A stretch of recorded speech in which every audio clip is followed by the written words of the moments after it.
Hello साथियों, जय श्री राम, जय बालाजी महाराज की। आपका हमारे यूट्यूब चैनल हनुमंत कृपा 0005 में स्वागत है।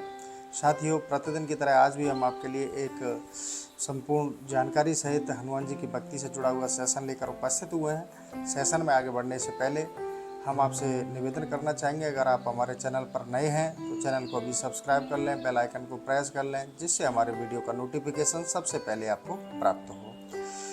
दूसरा साथियों यह है कि अगर आपका कोई भी हनुमान जी की भक्ति से जुड़ा हुआ कोई प्रश्न है, कोई जिज्ञासा है या फिर आपकी कोई समस्या है, तो आप हमें कांटेक्ट करके कॉल के माध्यम से बात कर सकते हैं। हमारा कांटेक्ट नंबर रहेगा 6378992357। उक्त नंबर पर प्रतिदिन साढ़े 3 से लेकर 4 बजे के बीच में आप हमसे बात कर सकते हैं और अपनी समस्या का समाधान निःशुल्क पा सकते हैं। दूसरा साथियों, अगर आप हमारे माध्यम से अपनी सामूहिक अर्जी लगवाना चाहते हैं तो अर्जी लगवाने के लिए साथियों आपको हमारे उक्त नंबर पर व्हाट्सएप नंबर है, अपना नाम लिखिए और अपनी अर्जी लिखिए और सेंड कर दीजिए, जिससे हम आपकी सामूहिक अर्जी भी लगा देंगे। तो चलिए साथियों, आज के सेशन की ओर बढ़ते हैं। तो आज हमारा सेशन बहुत ही आपके लिए जानकारीफुल होगा और यूज़फुल भी होगा। तो साथियों, हनुमान जी की जो छवि होती है उसको सिंदूरी चोला कब और कैसे अर्पित करें, इसकी आज हम संपूर्ण जानकारी देंगे। तो आइए साथियों, आज के सेशन की ओर बढ़ते हैं। साथियों, कई भक्तों का प्रश्न था, कई लोगों ने कमेंट करके पूछा भी था कि हनुमान जी का चोला कब और कैसे चढ़ाएं, किस नियम के तहत चढ़ाएं और किस क्या क्या चीज़ों की सामग्री की आवश्यकता होती है, आप विस्तार से बताएं। तो चलिए साथियों, आज आपको हनुमान जी के सिंदूरी चोला को चढ़ाने से संबंधित संपूर्ण जानकारी इस सेशन के माध्यम से आपको दी जाएगी। साथियों, जो हनुमान जी को चोला अर्पित करने की जो परंपरा है, कब से शुरू हुई, किस घटना के द्वारा इसका आविर्भाव हुआ, तो उसके बारे में थोड़ा सा आपको मैं जानकारी दे देता हूँ। तो जब त्रेता युग में एक दिन माता सीता जी अपने कक्ष में स्नान ध्यान करके श्रृंगार कर रही थी, तो वहाँ हनुमान जी पहुँचे। हनुमान जी ने देखा कि माता सीता अपनी मांग में सिंदूर भर रही थी, तो उन्होंने उनसे पूछा कि माता, ये आप अपनी मांग में सिंदूर क्यों लगाती हैं?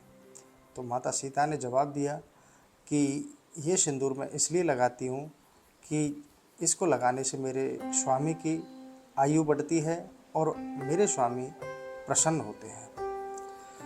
तो ऐसा सुनकर हनुमान जी को बहुत अच्छा लगा और वो अपने कक्ष में गए और उन्होंने अपने पूरे शरीर पर सिंदूर लेपन किया और सिंदूर लेपन कर राम जी के दरबार में प्रभु के सामने पहुंच गए। जब राम दरबार में सभी लोगों ने हनुमान जी को सिंदूर लेपन किया हुआ देखा, उनकी छवि को देखा, तो सभी हंसे उनको देखकर, और प्रभु श्री राम जी ने उनसे पूछा कि हे हनुमान जी महाराज, आपके द्वारा आज यह कैसा कार्य किया है, इसके बारे में बताएं। तो आपने अपने शरीर पर ऐसे ये सिंदूर क्यों लगाया? तो प्रभु के प्रश्न का उत्तर देते हुए हनुमान जी ने कहा कि माता सीता जी ऐसे ऐसे सिंदूर लगा रही थी, तो मैंने उनसे पूछा और उनका ऐसा जवाब हुआ, तो मेरे द्वारा सोचा गया कि अगर वो थोड़ा सा सिंदूर अपनी मांग में भरती हैं तो उससे उनके स्वामी की आयु बढ़ती है, तो अगर मैं पूरे शरीर पर सिंदूर लेपन कर लेता हूँ तो मेरे स्वामी की आयु कितनी बढ़ जाएगी। तो ऐसा भाव रखते हुए हनुमान जी ने अपने शरीर पर सिंदूर लेपन किया और प्रभु को बताया। तो प्रभु ने उनकी उक्त भाव को देखकर आशीर्वाद दिया कि जो कोई व्यक्ति हनुमान जी को सिंदूर लेपन करेगा उसकी सभी मनोकामनाएं पूर्ण होंगी। तो उसी दिन से बालाजी महाराज को सिंदूर लेपन का कार्य किया जाता है, चोला चढ़ाया जाता है। तो ये तो एक घटना थी जो त्रेता युग में हुई थी। उस घटना के बाद से ये हनुमान जी को चोला अर्पित किया जाता है। चलिए साथियों, आज का जो हमारा सेशन है, मूल आपके जो प्रश्न थे उनका सभी का उत्तर देते हुए आपकी समस्याओं का समाधान करते हैं कि चोला कब और कैसे चढ़ाया जाए। तो साथियों, हनुमान जी को चोला मंगलवार और शनिवार को चढ़ाया जाता है। मंगलवार शनिवार को चोला चढ़ाने का समय रहता है, मंगलवार को आप या शनिवार को सुबह 6 से लेके 9 बजे तक और साढ़े 3 से लेके 6 बजे तक आप चोला चढ़ा सकते हैं। समय आप पुनः ध्यान कर लें, सुन लें। सुबह 6 से लेके 9 बजे तक और साय 3 से लेके 6 बजे तक आप ये चोला चढ़ाने का कार्य कर सकते हैं। सबसे अहम बात साथियों, जिस मंदिर या देवालय स्थान पर हनुमान जी की छवि विराजमान है और सिंदूरी छवि विराजमान है और वहाँ पहले से कोई सेवादार मौजूद है या पंडित जी वहाँ पहले से कोई सेवा करते हैं या कोई संत पुरुष उस स्थान पर रहकर हनुमान जी की सेवा करते हैं, चोला चढ़ाते हैं, आरती पूजा पाठ करते हैं, तो आप ऐसी स्थिति में आप चोला चढ़वाना चाहते हैं, आपने संकल्प लिया है कि मैं हनुमान जी को चोला अर्पित करूँगा, आपका ऐसा भाव बना है, तो आप सामग्री लेकर महाराज जी को दे दीजिए और जो भी सेवादार हैं और उनको जो भी आपकी सामर्थ्य अनुसार दक्षिणा दे दीजिए, जिससे आपका चोला सेवादार या महाराज जी हैं वो आपका चढ़ा देंगे। ये तो रही जहाँ सेवादार उपस्थित हैं उन मंदिरों की। अगर जहाँ कोई सेवादार पहले से उपस्थित नहीं है, वहाँ सामान्य लोग पूजा पाठ करते हैं, तो वहाँ का चोला कैसे चढ़ाया जाए? तो कोई भी व्यक्ति अगर हनुमान जी की सेवा करना चाहता है और अपने भाव से चोला अर्पित करना चाहता है, तो उसको पहले क्या करना होगा, किस तरह से हनुमान जी महाराज को चोला अर्पित करें जहाँ कोई सेवादार वगैरह नहीं रहते। तो ऐसी स्थिति में आपको हनुमान जी महाराज को गुरु रूप में स्वीकार करना पड़ेगा। आप सर्वप्रथम हनुमान जी महाराज को गुरु रूप में वर्ण कर लें, स्वीकार कर लें और एक तुलसी की कंठी हनुमान जी को गुरु मानकर धारण कर लें। गले में तुलसी की कंठी धारण कर लें। अब आप मंगलवार के दिन से आप चोला चढ़ाना प्रारंभ कर सकते हैं। अब आप चोला चढ़ाने के लिए आपको क्या क्या सामग्री की आवश्यकता रहेगी, किस नियम का पालन करना होता है, वो सारी चीज़ें। जिस दिन आप चोला चढ़ा रहे हैं या हनुमान जी की सेवा में हैं, तो उस दिन पूर्ण ब्रह्मचर्य का पालन। सात्विक खाना, जो हनुमान जी की सेवा करता है उनका सात्विक खाना तो होता ही है, लेकिन पूर्ण ब्रह्मचर्य का पालन, स्नान ध्यान करके स्वच्छ वस्त्र पहनकर आप मंदिर जाइए। पहले से ही आप चोला की सामग्री परचेज कर लीजिए और सुबह मंदिर पहुंचकर सर्वप्रथम वहाँ साफ सफाई कीजिए। साफ सफाई करने के उपरांत आप हनुमान जी महाराज की छवि का जो पूर्व में जो चोला चढ़ा हुआ है या वस्त्र पहने हुए हैं, लंगोट पहने हुए हैं और या फिर माला वगैरह जो भी उनकी छवि पर पहले से श्रृंगार किया हुआ है, उसको आप हटा लें, उसको आराम से हटाएं। जब आप उन वस्त्रों को हटा रहे हैं तो जो मेन गेट है जहाँ से छवि दिखती है उसका आप पर्दा लगा दें। सिर्फ आप और बालाजी की छवि ही हो, आप छवि दिखे नहीं बाहर से किसी अन्य व्यक्ति को। जिस समय आप चोला चढ़ा रहे हैं उससे पहले आप वहाँ थोड़ा पर्दा लगा दें। पर्दे के अंदर ही बालाजी महाराज को चोला चढ़ाया जाता है। तो आप पर्दा लगा दें। पर्दा लगाने के बाद में आप सारा श्रृंगार हटा दें जो पूर्व में लगा हुआ है। श्रृंगार हटाकर एक पात्र में आप वो सारा जो पहले का चोला चढ़ा हुआ है वो उतार लें, क्योंकि उस पर धूल मिट्टी आदि लग जाता है। तो आप उसे अच्छे से साफ कर लें, एक पात्र में रख दें। रखने के बाद में आपको क्या करना है कि जो आपने चोला पूर्व का उतारा है, जिस पात्र को आप एक ऐसे स्थान पर ले जाएं, उसको ऐसे पात्र में रख लें जहाँ किसी के पैर वगैरह नहीं पड़े और वो कहीं गंदे स्थान पर न जाए चोला। दूसरा, अब आपको क्या करना है कि एक मार्किन का नवीन कपड़ा लेना है। मार्किन मिलती है, आप 1-2 मीटर कपड़ा जिस मंदिर पे आप सेवा करने जाते हैं वहाँ पहले से ऑलरेडी ले जाके रख लें। एक मार्किन का नवीन कपड़ा, उसमें से थोड़ा सा कपड़ा फाड़ने के बाद में हनुमान जी की छवि को अच्छे से साफ करें।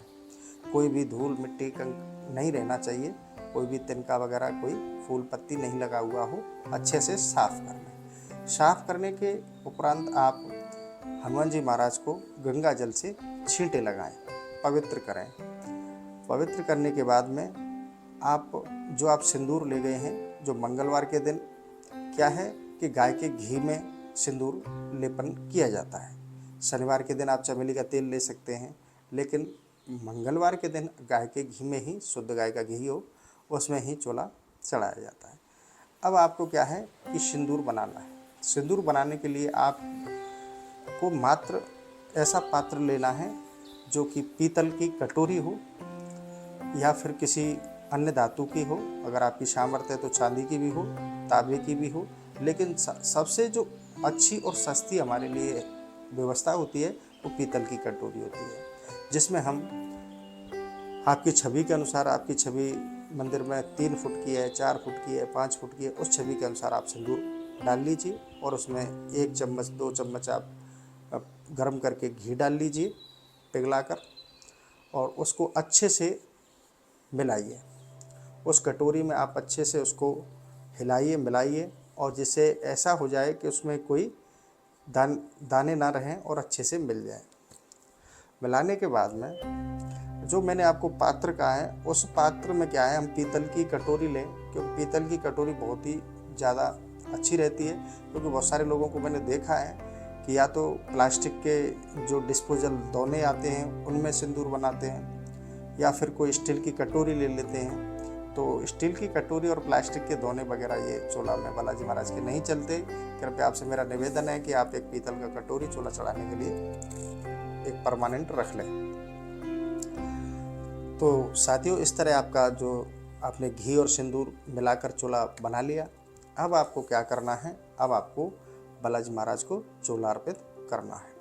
चोला अर्पित करने से पहले आपको एक नियम का पालन करें कि हनुमान जी महाराज की आंखों पर सिंदूर ना लगे, ऐसा ध्यान रखें। अगर आप ऐसा करने से पहले आप वहाँ आंखों पर उनकी पे थोड़ा सा कॉटन भी लगा सकते हैं, स्वच्छ कॉटन हो वो रख सकते हैं, जिससे उनकी आंखों में सिंदूर ना जाए। तो साथियों, अब आपको ये 2 वाली उंगली, ये अंगूठे के नीचे वाली और ये वाली उंगली, ये 2 वाली उंगली से आपको चोला चढ़ाना प्रारंभ करना है। हनुमान जी के दाएं पैर, हनुमान जी का जो दायां पैर है उस पैर से आपको नीचे से ऊपर की ओर चोला चढ़ाना प्रारंभ करना है। तो जैसे आपने कटोरी से सिंदूर लिया और दाएं पैर पर लगाया, श्री राम जय राम जय जय राम, श्री राम जय जय राम, इस तरह से आप हनुमान जी महाराज को नीचे से ऊपर की ओर चोला चढ़ाएं।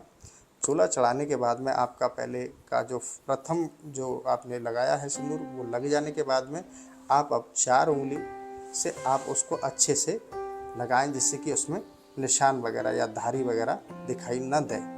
तो आप अच्छे से श्री राम जय जय राम बोलते हुए जब तक आपका चोला लग रहा है, जब तक आप उक्त कीर्तन करते हुए, बोलते हुए श्री राम जय जय राम, आप बालाजी महाराज को चोला चढ़ाएं। चोला चढ़ाने के बाद में हनुमान जी की आंखों को अच्छे से साफ करें, कॉटन से साफ कर लें। साफ करने के बाद में आप उनको बर्क लगा सकते हैं। फिर उसके बाद आप जनेऊ पहनाएं।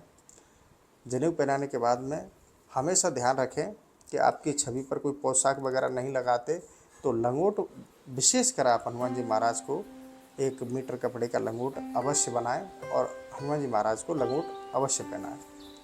अगर आप पोशाक पहनाते हैं तो अच्छा है, लेकिन आपको आपकी सामर्थ्य नहीं है कि पोशाक ला पाएँ, तो आप उनके लिए 1 मीटर कपड़े का लंगोट अवश्य पहनाएं। आप लंगोट पहनाएं, बर्क लगाएं, चांदी का बर्क लगाएं, जनेऊ पहनाएं और चंदन, लाल चंदन और केसर मिलाकर हनुमान जी महाराज का तिलक करें।